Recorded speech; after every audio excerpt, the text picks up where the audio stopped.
suis très heureux de participer à distance aux éditions de ces controverses de Marciac. Je ne suis pas en mesure de venir, mais vu l'intérêt du sujet de cette manifestation, en tant que directeur général d'AFNOR, je crois pouvoir essayer de porter un message. D'abord, on parle beaucoup de normes dans cette édition des controverses et je souhaiterais peut-être clarifier les choses. Le mot norme peut vouloir recouvrir des choses très variées.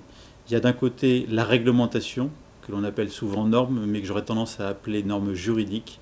Et après, il y a les normes volontaires qui, elles, par définition, ne sont pas obligatoires et sont destinées à faciliter la vie de l'ensemble des acteurs.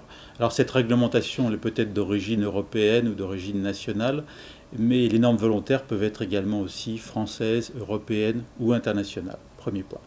Et donc je crois qu'il est vraiment très clair de bien distinguer normes juridiques obligatoires, non optionnelles, qui peuvent donner lieu, entre guillemets, à pénalité, et puis les normes volontaires qui, par nature, sont faites par les acteurs et sont utilisées par les acteurs si et quand ils le souhaitent. Ça, je crois que c'est un point tout à fait important.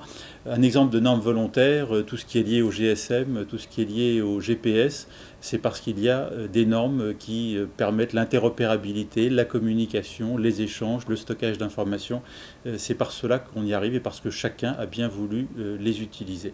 Je crois que c'est un point important. Il faut aussi avoir conscience du fait que les normes volontaires, quel que soit le niveau, français, européen, international, auxquelles elles sont élaborées, font l'objet d'un réexamen systématique tous les 5 ans. Tous les 5 ans, on se pose la question, pour une norme donnée, est-ce qu'on la conserve? Est-ce qu'on la fait évoluer? Ou est-ce qu'on la supprime?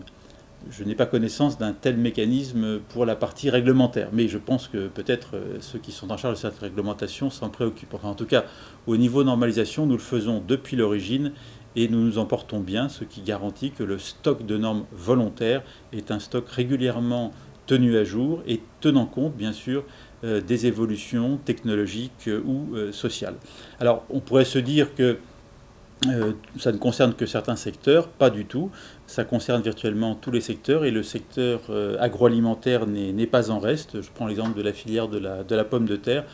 Dès 1991, le CNIPT a été amené justement à utiliser la normalisation volontaire, d'abord pour définir des bases en matière de production raisonnée et également aussi pour travailler sur la réception dans les centres de collecte de manière à faciliter le travail et les échanges.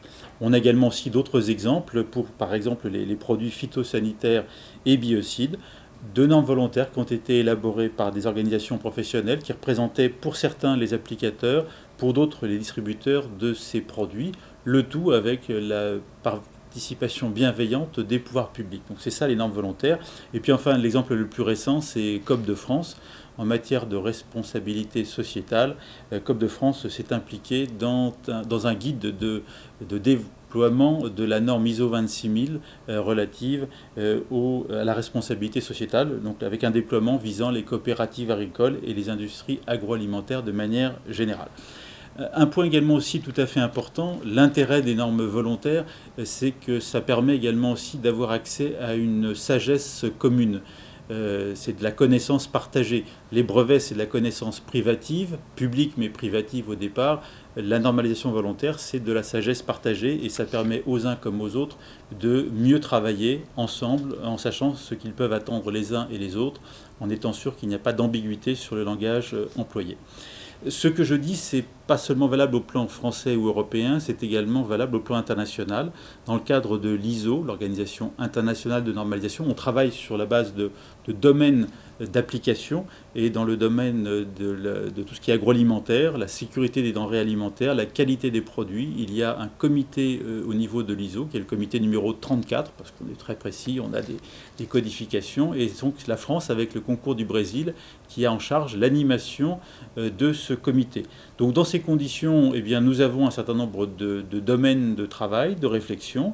Parmi les sujets en développement, je souhaiterais évoquer par exemple la question du bien-être animal, qui est un sujet qui concerne beaucoup d'acteurs, que nous travaillons en liaison avec l'OIE, qui est l'Office international des épizooties, et donc pour essayer de définir un certain nombre de règles proposées, volontaires, que chacun des acteurs pourront s'approprier.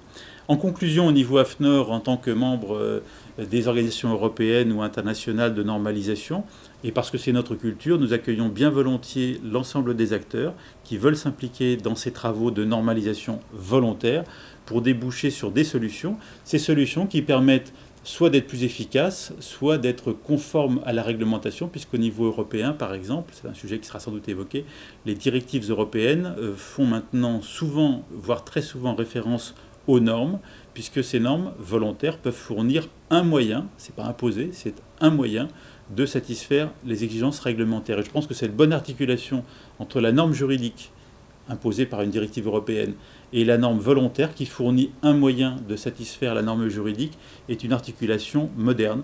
Et j'espère, en tout cas nous formons des vœux pour que la réglementation nationale soit aussi pertinente que possible. Peut-être gagnerait-elle à être un peu simplifiée et à tenir beaucoup plus compte des initiatives des acteurs économiques, notamment quand elles s'expriment au travers de la normalisation volontaire. Merci de votre attention et plein succès à ces rencontres.